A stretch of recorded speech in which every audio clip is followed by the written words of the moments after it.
Big life changes bring big financial questions.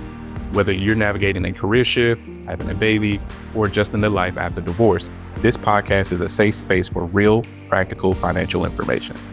I'm your host, Roland McIntyre, owner of Mountaintop Wealth. I'm a certified financial planner professional with over a decade of experience in the financial industry. In each episode, I will help you navigate life's money peaks and pivots by skipping the judgment and focusing on solutions to turn your uncertainty into confidence. No jargon, no fluff, and most importantly, no shame. Your climb starts here.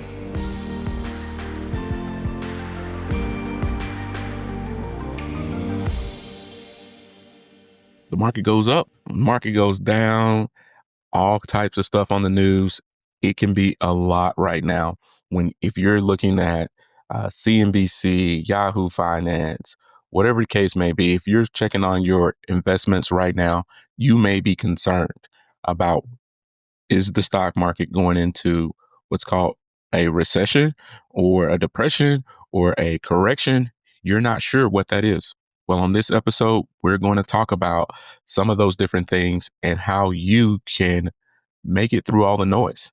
So when you're looking and seeing on the news that the stock market went down by X number of points today, 200 points or 300 or 500 points, uh, these are news headlines. I just want to start out by saying that this is what I would consider fluff. This is to get your eyeballs. This is really to gain your attention, and it's something, whether it is a legitimate concern or not. The news is really just there to gain your attention and keep you looking. Now, a one-day stock market event is not the end of the world. I'm just going to tell you that. So if you do see that the market went up by a huge amount, or they reached an all-time high, or the market actually had a bad day and it was the worst day since 6 months ago, not bad. It's not the end of the world. It just simply isn't. The stock market going down 2% or 3% is not something that's extraordinary. It is quite ordinary. It happens all the time. But depending on the type of news that you look at, this can be something that is used to just, it can be used as a political thing. It can be used as just a media attention getting thing. It can be just a certain narrative. It could be because things are going up in price. Things are always changing, which obviously would mean that businesses will change and the stock market prices of those businesses will change. So as they fluctuate, change, and adjust, that's natural.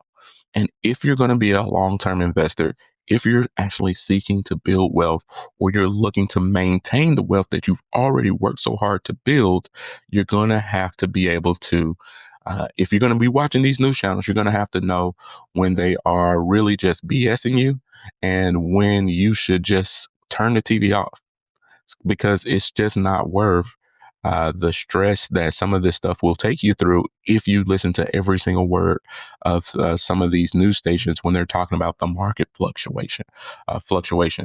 So let's get into some of these topics here, but just know that you shouldn't always change your stock investments, if ever, because the news is saying the stock market is going up or down, or because a certain person is becoming president, or because a certain person did not get elected president.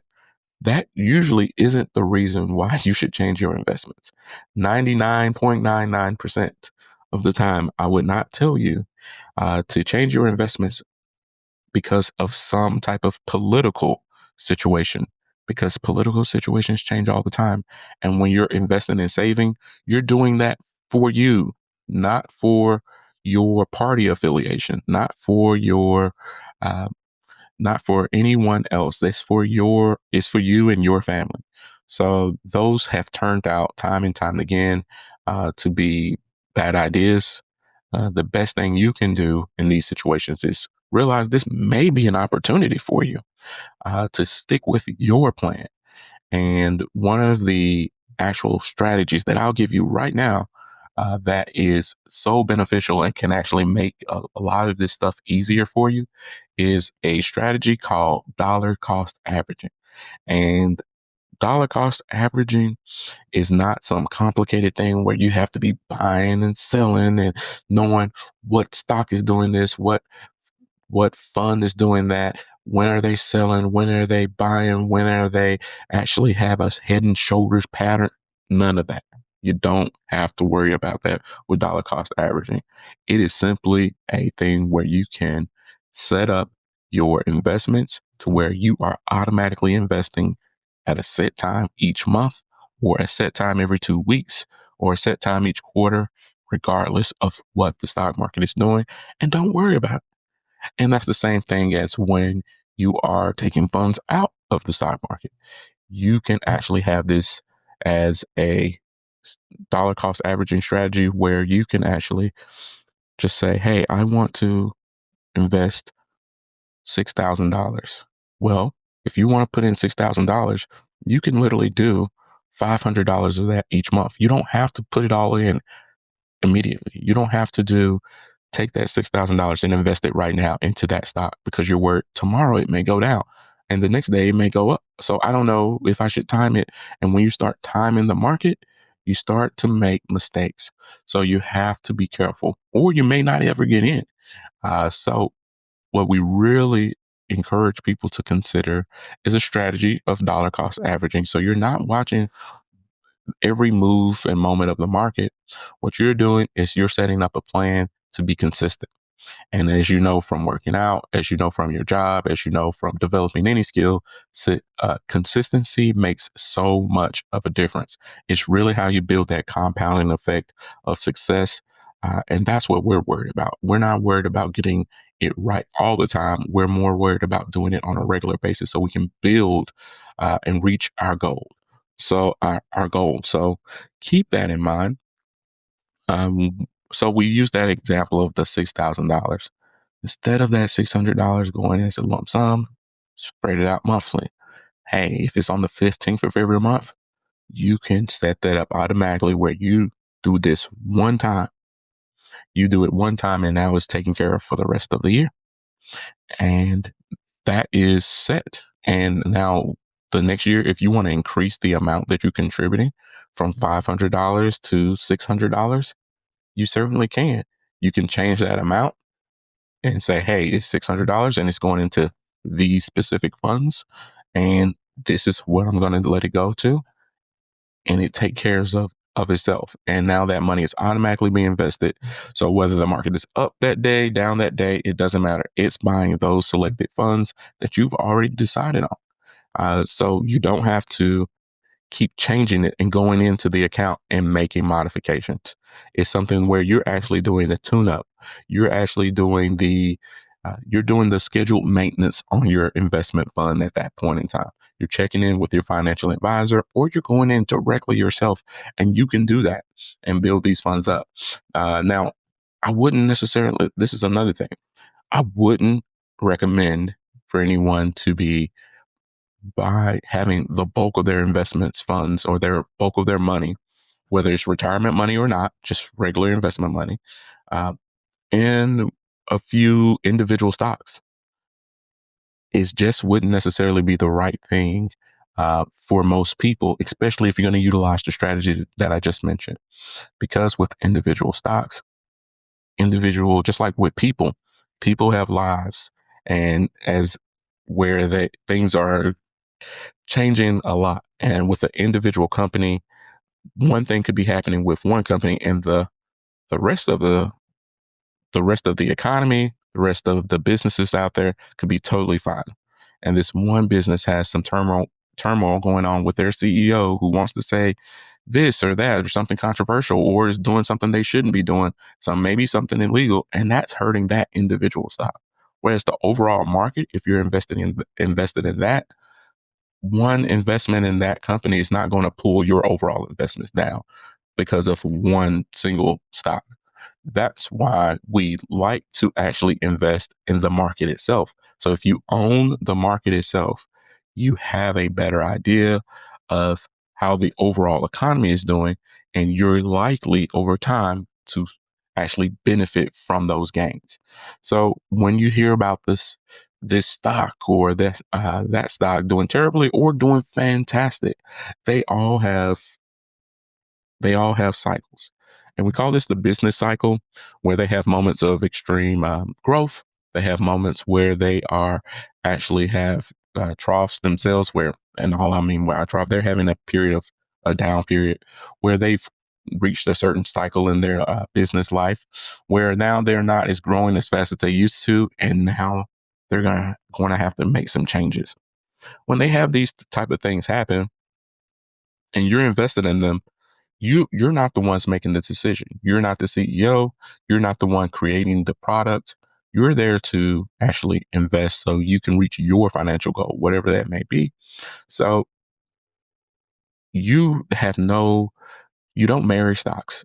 You don't be, hey, because I bought this stock 5 years ago and it seemed like a great idea then, doesn't mean you have to stick with that stock now.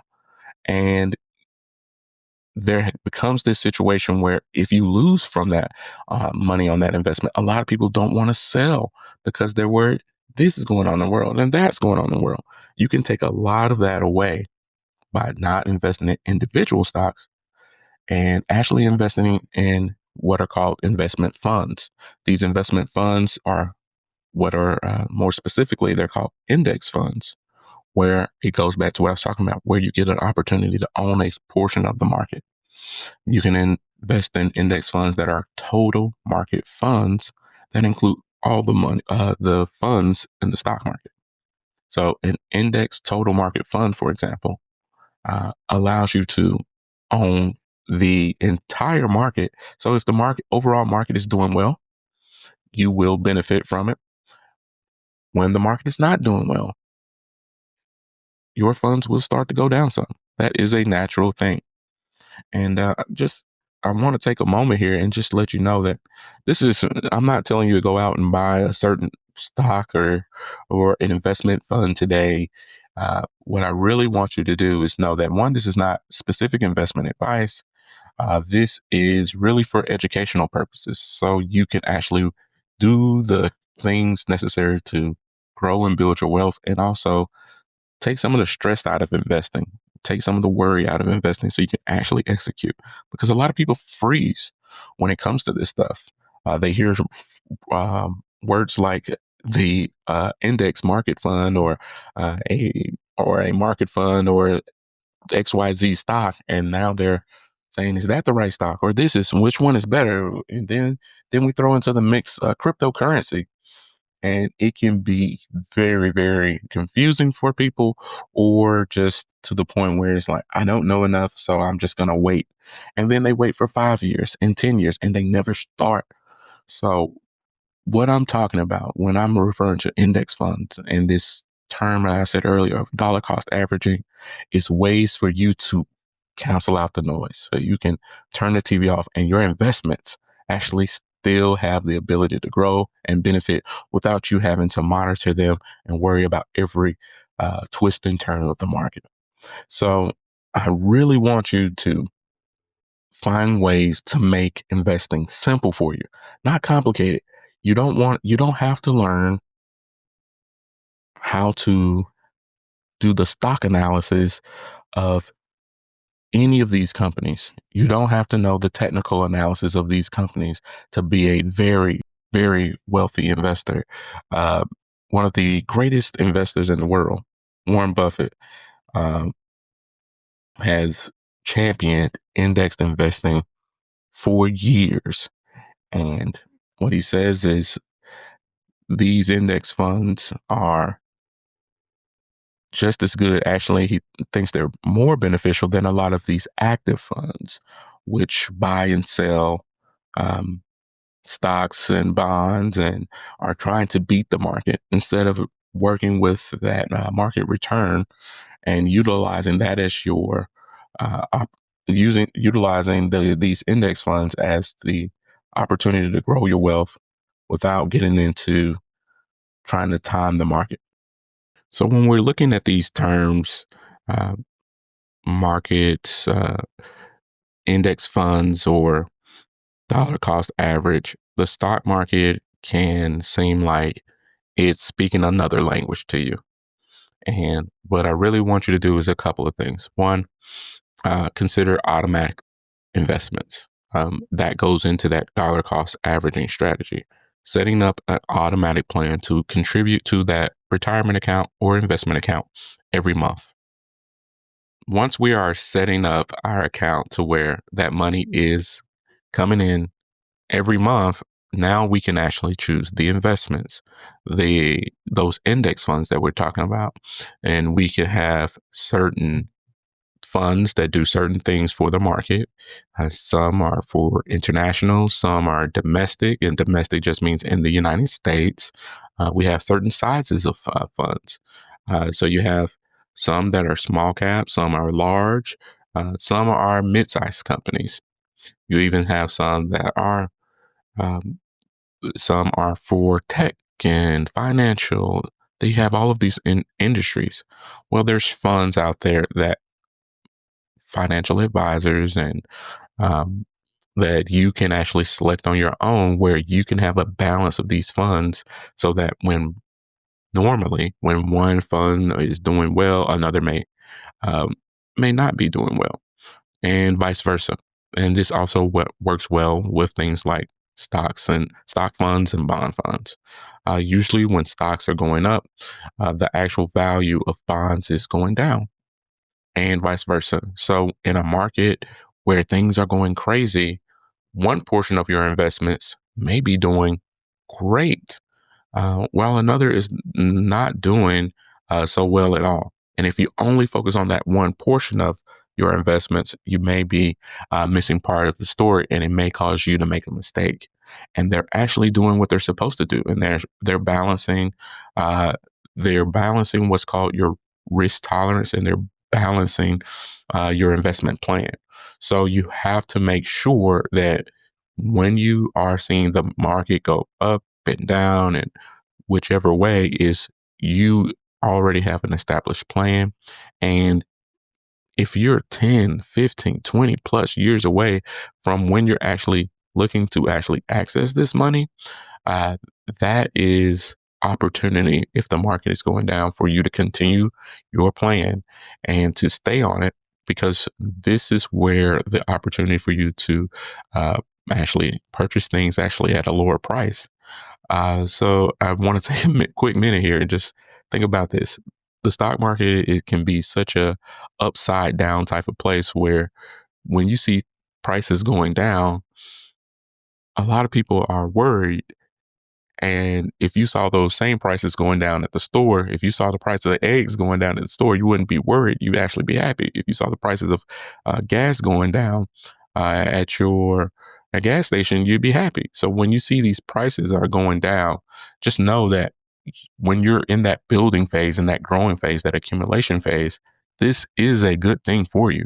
Continue with your plan potentially, because you're now going to be able to buy those investments at a lower price. So whether that's the stock market or housing or business for business supplies or things that you need, your raw materials for your business, these prices going down is actually a beneficial thing for you because you're still looking to grow and build at this point in time.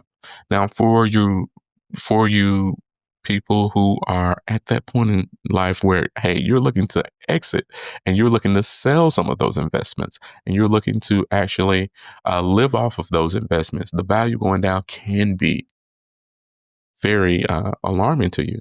And that's why you do have to have a certain balance of those investments that may not be necessarily always focused on growth, but may be focused on income, where regardless of these fast growing stocks, you have certain investment funds and index funds that focus on more value funds where they actually focus on paying out dividends, paying out interest from bond funds. And that interest and dividends that you're receiving actually supplements the growth that you would have in other investments. So you have to have different mixtures of investments for the different life stage that you're in, for the different goals that you have, and the different time horizon. And what all that means is the amount of time that you have until you're going to start withdrawing the money from the account. So if you're now 5 years or less from those, uh, at that point where, hey, it's about 5 years less, and it's 5 years before you retire, or 5 years before you're going to take that money out to buy that investment property. Now you're wanting to be a little bit more careful and not be so aggressive in the stock market, maybe because these type of things, if the market does go down, it's going to extend the time for you before you can actually reach your goal. So now this time you may want to seek other investments, and there are other things that are out there. And I'd love to have that conversation with you. So if you are interested, my link is in the show notes, and we can have that conversation on what's going to be the best investment mix for you, and see if that's something that that would work for your situation. There are things that you can do there. There are other strategies where you don't have to deal with the stock market at all.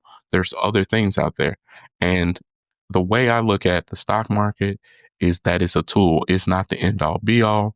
You don't have to have just real estate or just the stock market or to stay away from annuities. All of these are different tools and avenues, investment vehicles for you to make money and to actually protect your wealth and to help you reach the goals that you're trying to reach. So it's not that the stock market is bad or bonds are good or annuities are bad or annuities are good. No, these are different tools, and in different situations, you you use what's actually right. There's different when you're building a house, you can't build a house with just a screwdriver, right? There's other tools in the toolbox that you're going to need to use, and there's other people that you have to bring in with you sometimes for certain specialty items that are going to need help. You don't have the same person that's doing your roof do your flooring. So there's different specialties and there's different techniques and different tools that are needed with investing as well. So just make sure that if you're out here doing this yourself, that you are thinking about these different things and knowing that you have a lot of different things available for you. You don't have to use them all. You don't have to know every single thing that happens in the stock market, and to not fall in love with a individual investment vehicle, whether that is an annuity, whether that is a life insurance policy, whether that is a stock that is the newest stock and fastest growing stock. And this last one, crypto. I think over the last few years, as crypto has went up and come down, and there's all type of coins and things of this nature out there, I think people really think this is the newfound way of they're going to make a huge amount of money. Well, you still have to have a plan. And if you are just thinking that you're going to put $5 in and it's going to make you this millions and millions of dollars, you're misinformed. Um, and it's still the same thing with investing. You still have to have a plan. You still want to be consistent. You still want to know your risk levels. What's too much for you to stomach? What's actually um, going to be something where it's going to cause you to worry and not want to invest anymore, and actually balance that out. Working with a professional, whether it's with cryptocurrencies and a mix of stocks and bonds or not, all of these things are factors that you have to keep in mind. So, uh, and making sure they're reputable. Where are you getting your information? I know I talked at the beginning of this conversation about the news and said, hey, they're talking a lot of noise. But you know who talks even more noise than the news? Social media, TikTok, YouTubers, people who don't have a single ounce of uh, accreditation. They don't have any type of licenses. They don't have any type of ethics, type of responsibilities there. And these can be the most dangerous people to listen to, because they say, hey, I did this and I made that. And you're like, hey, I know this person. They're not that smart. I can do what they did and make way more money than they did. uh, that can be some of the most dangerous stuff out there. So don't fall for that trap that is out there that you see. And there's a different time. Um, we're in a different world post COVID. We have certain seasons with the stock market where it's doing wonderful, and then some moments it's doing not so well. And these uncertainty times and these times where we feel like, hey, we know the economy is booming and a lot of people want to invest because they're hearing all these people are making money. These can be the times where the stock market are most expensive. And we can use the past election as an example because hey, this election is causing some people to think now it's time to invest. Now I want to invest now and get things going. And then the market takes a turn in a direction they don't want it to turn in. Then it turns them away from the market because they're feeling like, hey, it's a scam or I'm getting misled. Not necessarily. You want to make sure you're doing this investing for the right reasons. You may be listening to the wrong sources. And I really want you to check in with professionals that can really walk you through some of this stuff. It's always good before you're making $10,000 decisions, $100,000 decisions, or $1 million decisions. When it comes to your investing, you have to think on these larger scales. Some people are, hey, I just want to change a stock. You got to realize this may be the difference between you being able to retire at 55 versus 65. It could really be that serious. So you really want to, before you make a major decision, it's good to talk with someone, usually a professional, before you actually choose to pull that trigger. And that's even if you are a do-it-yourselfer. If you do investing on your own, it's still a good idea to talk to someone before you make a decision. So again, my link is in the show notes. I will have that conversation with you and talk through some things because it's bigger than just those investment decisions and what's going on with the market. You have to look at your personal situation too. Do you have money in that emergency fund? Do you? Because if you do, and the market takes a hit, and you have that 6 to 12 months of expenses, or 3 to 6 months even, you're going to be fine, and you can bounce back from that. You can bounce back from those difficult situations because you've already done some of the foundational things that can help you through a difficult situation. So if you are able to save and invest and take care of your personal finances, doing the investment part, actually, it makes it a lot easier and less stressful. If you don't have an emergency fund, you need to start saving and putting that aside to build one up, because that emergency fund is uh, when you have your money in the stock market, that's not an emergency fund. If you have that, let's just say, $10,000 and then it goes down by 20%. Now you have eight, but then an emergency happens and you need $10,000. Well, you lost it in the stock market because the market went down and now the funds that you really needed, you're missing out on it. Usually an emergency fund, you want to have that in a high yield savings account or a combination of savings, checking, maybe even some CDs as well. Those are totally fine places to have that money. Usually an emergency fund is usually not invested in stocks and bonds. It's usually not invested in mutual funds or index funds as well. So keep that in mind if you're going to be saving and making sure you're trying to do this on your own. There are things that you need to have taken care of outside of the stock market that'll help you make those decisions, so you don't have these things that'll get in your way of making the wrong decision. Talk to someone. Make sure you have a balanced investment portfolio for your situation, not someone else's, your situation. And yeah, if there's anything else that you need in regards to the stock market or your investing journey, feel free to reach out to us at Mountaintop Wealth, where we will help you reach those peaks. And if you need to pivot, we're here for you too.